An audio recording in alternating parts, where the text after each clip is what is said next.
welcome back to Zik, the programming guide channel. In today's video, I'll be showing you how to delete Grok Imagine history, right? But before I do that, please subscribe and also like. It really helps a lot.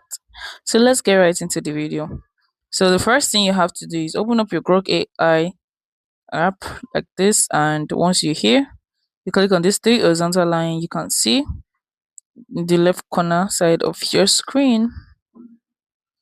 So click on it and click on the gear icon, which is a certain icon. Click on it and scroll down to data and information. So once you get there, what you need to do is you click on data control, and you can see delete all conversation, and click on it, and it's going to delete all conversation, and all your conversations have been deleted. Right, so you can see the easiest and fastest method ever. That's for mobile users, right?